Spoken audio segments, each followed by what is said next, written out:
What you're looking at is one of my, again, favorite lightweight and larger everyday carry knives slash tactical folders as well. And this is, of course, the very well known and very popular SOG Flash II model. Now the first video I made, I think, is the SOG Flash I, because I love that knife so much, and I've referred you to it in several of my other videos because it's kind of my frame of reference for small, lightweight, everyday carry knives. Now this SOG Flash II is bigger. It's got a bigger blade, but it's basically the same knife enlarged. But since it is bigger, it has some more advantages to it. First off, it's going to have that bigger blade. Specifically, the blade is more or less 3.5 inches long. So that allows you to do a lot more cutting, and it has that same wonderful blade shape that the SOG Flash series is known for. It's kind of a modified drop point with a good sweep, good belly nearing the tip. Another thing I love about this blade is it seems to be a full flat grind. In other words, the grinding does not start mid-spine like a lot of other knives that I've shown you and will show you in the future. I just reviewed the 9050 auto knife, and notice that grind actually starts about 3/4 of the way down, and this is a flat portion right here. It's hard to see because it's black. The SOG Flash doesn't do that. It's a flat grind all the way down from the top of the spine. I love that. And what that does for you is it makes it a very nice slicing knife. Decent slicer. Also, it just cuts easier. It seems like it to me. Now, a hollow ground blade, I guess, is the easiest cutting knife, supposedly. But I find that SOG Flash just are effortless cutters. And it's a bigger blade. It has more reach. So if you do want to press it into an emergency defensive roll, go for it. I think it's up to the challenge. Now, that being said, the SOG Flash II is not a super heavy-duty tactical folding knife, or assisted opening knife, as the case may be. It just isn't. It's lightweight. It's only 3.3 ounces. And some of y'all watch this are like, I've never used this. I don't like it. You know, SOG Flash II. It's just not me. I want something heavier duty, zero tolerance, you know, Emerson. I don't blame you. I mean, those are great knives too. However, let's be realistic. Do you have that heavier knife on your person at all times? And I'm not talking a small everyday carry blade. I'm talking a larger folding knife like this. In my experience and the people I run across, they don't. It's hit or miss whether they have that larger knife on their person because it's larger, it's bulkier, it's heavier, more uncomfortable to carry. That's where the SOG Flash II really shines. It's lightweight, it's very easy to carry. If you're a cop, FBI agent, law enforcement, military type, pilot, heck, civilian, and you need a knife of this size, you should really look very seriously at the SOG Flash II. You will not beat this blade length and the speed for 3.3 ounces. You just won't.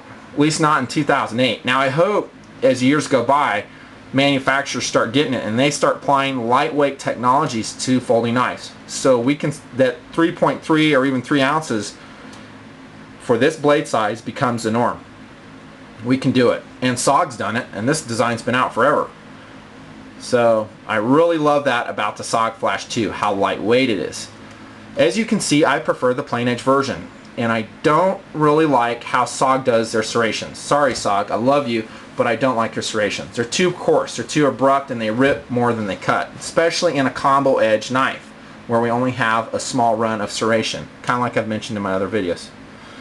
So I always go with a plain edge version. And it's sad because SOG has made some really nice variations on the Flash II knife. I'm talking camouflage patterns, tiger striping, and things like that, colored handles, but they always make it a combo edge.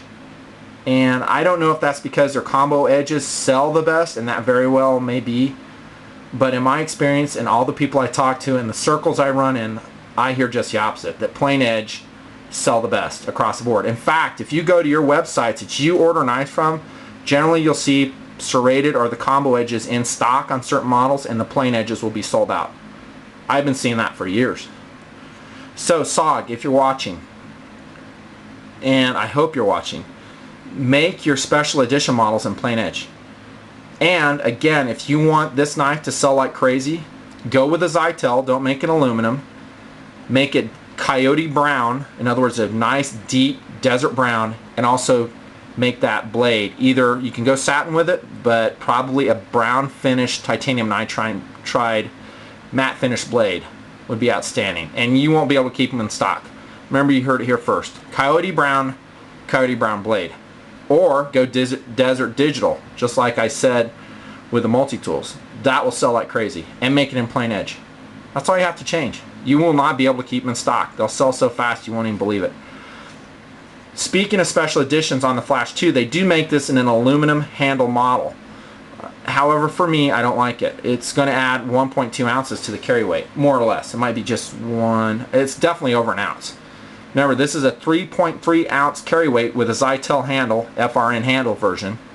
We go with aluminum on it, and those are nice handles, don't get me wrong. They're stronger and they will add strength to the knife, but it also adds weight. About ounce to ounce and a half. I forget exactly how much, but for that reason alone, I would not go with an aluminum version Flash II. I love the Zytel. The only version that they have out currently, and this is of July 2008, that I really like is a camouflage handle, but they have a bright finish blade on it. So I've thought about getting out. I still might. I kind of wish they would have gone OD on the blade, or even black. It would have matched better with a camo. But I think the hottest one that they can make would be Coyote brown, plain Coyote brown, and also the Desert Digital. Those will sell like crazy. So how's the lockup on the Flash II? Very nice. You might have a little bit of movement side to side in your flashes, whether it's the 1 or 2 model. This one is tight as a drum. There's no movement at all. If there was, and like my Flash 1, the little brother, you know, adjust your pivot screw, degrease it, tighten it up with some Loctite, and do it just a little bit at a time. You'll find the perfect sweet spot for deployment, and if you've Loctited it, you won't ever have to do it again. So that's not a big deal. Up and down, they always lock tight. Every flash I've ever had locks really tight this way. The handle's very comfortable, and to be honest with you, when I first saw the Flash II, I thought it was a goofy looking blade. I wasn't a big fan. I looked at it and I go, that's a dumb looking blade. I don't think I'll like it. And that was until I handled the Flash. And I heard so many people talking about it in such a positive way, I pulled the trigger and bought my own. And guess what? They're right. It is a very comfortable blade, and I don't think it's goofy at all now that I've handled it. It has a deep cutout near the choil area for the index finger. Kind of cosmetic jimping here, not really a thumb ramp. I don't mind that though. Remember, there's always a trade-off, and I know a lot of you will say, well, I wish this had a really pronounced thumb rest, aka Emerson style. So if I had to do a plunge attack with a blade, I don't slip forward like that. I understand that. However, there's always a a trade-off. And again, going to the 90-50, the trade-off on this Benchmade, you see that deep choil here, and same with the Emersons, is that is a bulkier knife to carry. This flare right here, and also the handle thickness in this particular model of 90-50, is uncomfortable to carry. So you want to go with a bigger thumb ramp, you know, very pronounced, you know, and that's very, very important to you. I suggest you carry a fixed blade. This is an emergency defensive tool, primarily utility everyday carry knife. So in that function, to be more carryable, more comfortable, I'll dispense with the thumb ramp. So that being said, that's that. Great job on the thumb studs. They are beveled and terraced. In other words, little circles building up on each other. You get good traction and they're not uncomfortable. This is your lock release on the side, works great. This is your lock. I never use a lock on my flashes. Not needed. Sometimes I super glue it so it won't engage. Great pocket clip. Best pocket clip right here in the industry. Hardened stainless steel, very nice.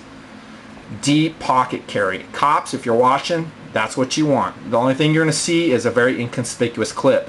And by the way, SOG, start blackening those. It'd be very nice if you could do that. That'd be so sweet. The blade does not exactly center in the handle. It kind of rubs. Not an issue though. Doesn't slow it down. This knife is around 50 bucks.